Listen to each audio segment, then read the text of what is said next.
Fala pessoal, tudo bem? Jefferson aqui, bem-vindos a mais um vídeo. E hoje a gente vai trabalhar um pouquinho com PHP orientado a objeto, tá bom pessoal? Seguinte, como nós falamos então no vídeo de 1000 inscritos, tá? A gente vai começar então, a introduzir aos pouquinhos o PHP orientado a objeto dentro do nosso canal.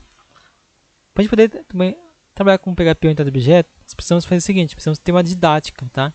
A gente vir aqui colocar sistema, atrás do sistema e ninguém entender nada como funciona o PHP orientado a objeto.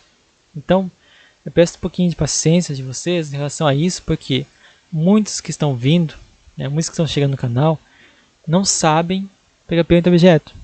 E alguns têm dificuldade de aprender. Então, o aprendizado da pessoa, para alguns são mais rápidos e outros mais lentos, tá bom? Então, eu preciso que vocês tenham um pouquinho de paciência. E por isso que a gente vai estar aprendendo e demonstrando aqui aos pouquinhos, tá? Não de forma dinâmica. Porque muitos vão vir aqui e falar: ah, já está feito de forma errada, não é assim que se faz, está faltando coisa. Sim, está faltando coisa. Mas a gente não vai seguir as PCRs agora. Mais pra frente a gente vai seguir as PCRs, tá? Então, tenha paciência, porque nós precisamos que a pessoa entenda. É a mesma coisa que você ensinar a pessoa a construir uma casa.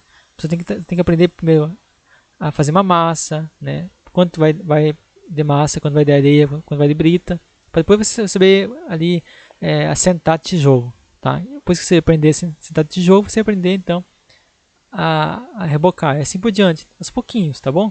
A casa não se faz uma para outra, tá bom? Vamos lá. A coisa que eu vou fazer aqui, eu vou criar então uma pasta chamada Developers, tá? E dentro dessa pasta Developers, eu vou criar então uma classe chamada ou melhor, vou criar aqui uma outra pasta chamada Models, tá? Nessa pasta Models eu vou criar então agora sim um arquivo tipo class, vou chamar então de users, certo? Vou chamar então de users. O meu método, meu namespace aqui vai ser então models. Bom, vamos clicar aqui em OK. Perfeito, foi criado então para nós aqui, a ideia já cria para nós certinho aqui, certo? Agora eu vou chamar essa classe aqui lá na minha aplicação. Então vou botar aqui então require, pode ser um require 11, pode ser um include 11, não importa, tá? Developers, models e users, certo? Vamos rodar a aplicação aqui, rodou, perfeito. Uma coisa que você precisa aprender daqui de diante é o seguinte, que toda vez que a gente chamar aplicação, nós estamos falando das páginas que compõem o sistema ou o site, tá? Não as páginas que tem class, que tem funções, não. São as páginas que rodam, por exemplo, página de contato, página de login, página de pagamento, tudo isso aí são páginas são aplicação, estão páginas dentro da aplicação. Tudo que roda em background, tudo que roda em segundo plano, são páginas que não são chamadas de aplicação, tá? São páginas que são ou views não, ou controllers, ou models, tá? Isso é mais para MVC, mais para adiante, tá bom? Mas o interessante é que você entenda o seguinte: quando a gente fala aplicação, não estou falando das class, tá bom? Estou falando das páginas que vão estar renderizando, vão estar executando um código dentro da aplicação para poder retornar ao usuário o dado que ele solicitou, alguma informação que ele solicitou, tá? Isso é importante. Então a aplicação é a página, aqui no caso a index. O código, quando eu falo assim, código, o background, ou back, estou falando então das classes aqui, certo? Vamos lá então. Outra coisa que é muito interessante você entender e aprender, e eu faço dessa forma, tá bom? Eu uso ou private ou public para criar meus métodos. Raramente eu utilizo o protect, raramente, tá bom? Como é que eu faço aqui? O public, eu só uso o public, o método público, quando esse método tem que interagir com a aplicação. Então esse método será responsável por intermediar entre a aplicação e o meu background aqui, meu model, tá? Meu modelo aqui, tá bom?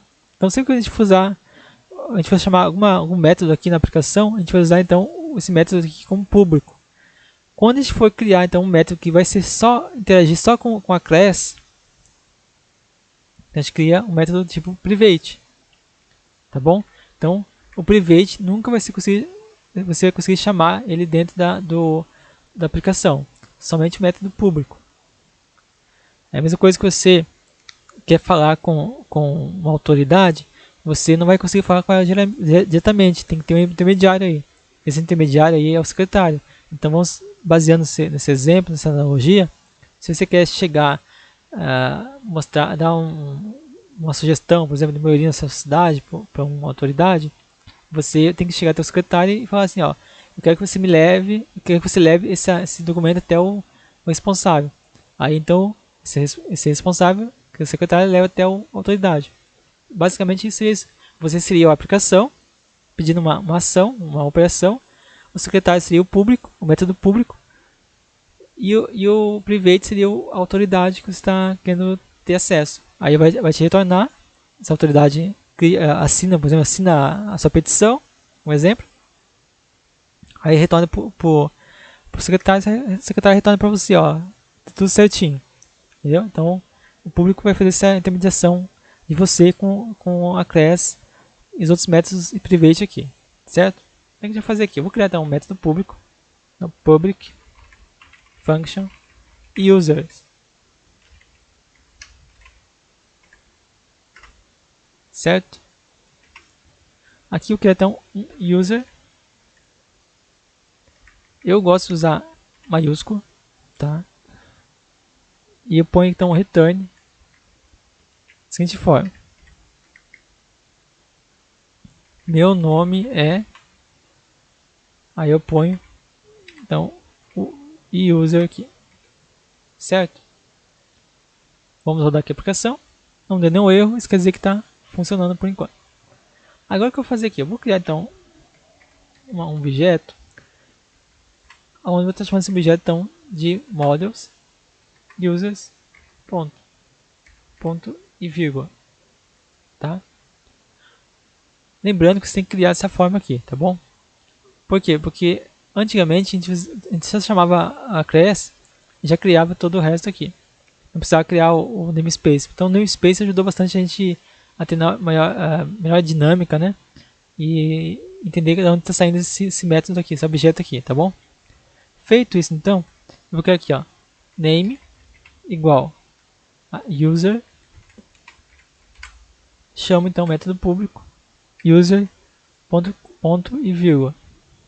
E aqui eu vou passar então meu parâmetro. Como eu tenho o parâmetro user aqui, eu vou passar meu nome então. Então eu passo aqui meu nome, Jefferson Souza, e dou um eco na variável name aqui, certo? Lá, meu nome é Jefferson Souza, ok? Tudo bem. Então você pode perceber que eu aqui criei o objeto, instanciei então o método e aqui eu apresento para o usuário. Basicamente é isso que você vai fazer, tá? Então o que você vai fazer também? Você vai vir aqui no users, por exemplo, você coloca aqui private, para você poder entender melhor. Private já tornou então o objeto já privado. Aqui você pode ver que deu um errinho. Olha lá. Membro tem visibilidade privada. Torne users público para poder assistir, poder chamar essa função aqui. Vou rodar essa aplicação, vai dar erro. Você pode ver que aqui em cima tem o vermelhinho aqui também, né? Vai dar erro, mas tudo bem, vamos lá. Olha lá, falta o erro. Você está chamando o método privado, users. Não pode. Tudo bem. Então você pode entender que o método privado não se chama na aplicação. Retornamos aqui. Voltou ao normal. Agora o que eu vou fazer aqui? Eu vou clicar sobre o botão aqui, com o botão direito, Show Content Actions, e vou clicar aqui então em Generate Document. Você pode ver que já criou uma documentação para nós aqui. É muito importante que você crie essa documentação, tá? Muito importante. Tá bom? Feito isso, a gente vai criar então um método private function idade, age, né? Beleza. Agora aqui eu vou criar então o outro método, outro parâmetro que é o age.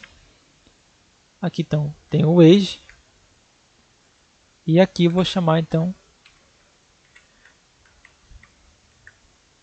Aqui é um exemplo bem simples, tá, pessoal? Normalmente não precisava fazer isso, mas estou criando para poder entender melhor como é a interação aqui do método público com o private, tá?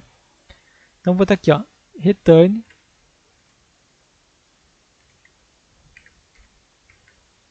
br minha idade é de. Por que não precisava passar esse método, criar esse método private aqui? Porque se for retornar uma string, retornaria toda essa função mesmo aqui. Ó. Só que eu quero interagir para vocês poderem entender como funciona a aplicação, tá? Como você pode interagir então com o método público e privado. Então vou chamar aqui então, ó, this age, passa aqui então o parâmetro age, pronto. Aí eu vou criar então return age, que é a minha variável, e eu ponho aqui também. O que aconteceu então? Return, né? Por que eu criei aqui, ó? Porque aqui eu quero fazer o seguinte, quero trabalhar então através do método público, quero criar esse retorno aqui para mim, mas para vocês terem uma ideia de exemplo, tá? Bem simples, a gente vai então criar um método private para você poder então interagir, para você entender como o método público pode interagir com o método private, tá? Então vou passar aqui já a idade, 26, vou botar aqui então 26, não, vou botar aqui 40, certo? Aí beleza.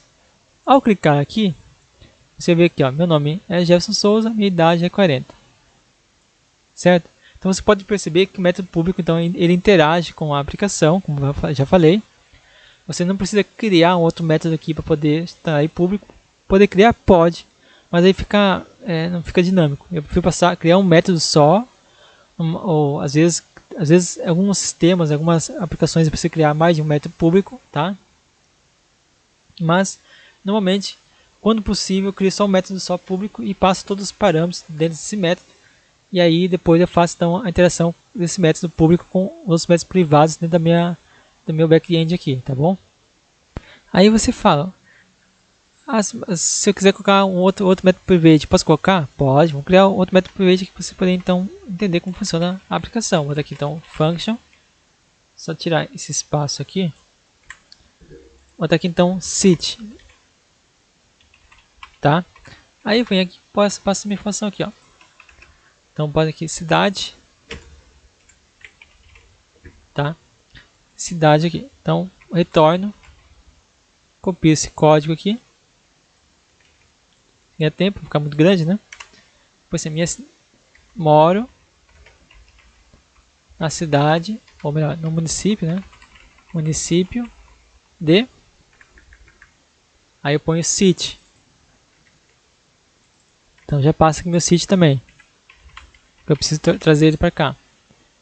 E aqui o passado é minha cidade. São Paulo. Para São Paulo. E aqui no uses daí eu passo o seguinte também. Return city igual this city aqui, certo?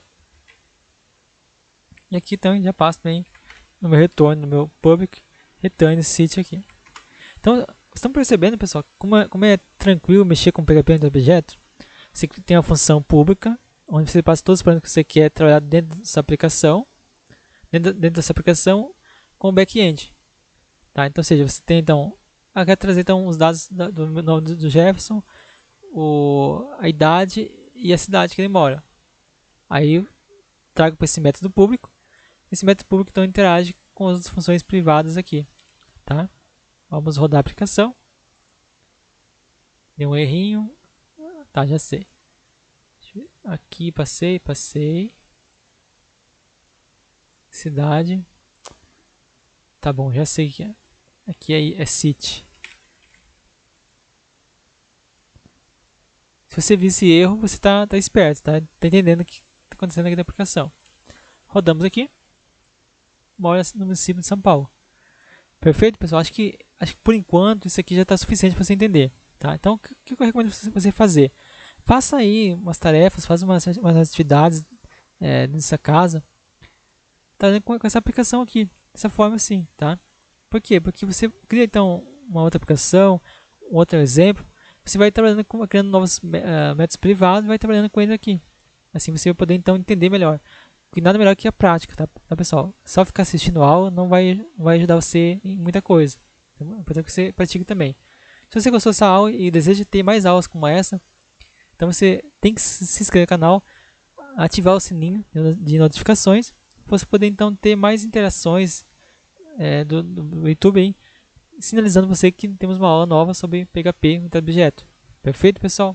Espero que vocês tenham gostado. Vejo vocês então na próxima aula. Até mais.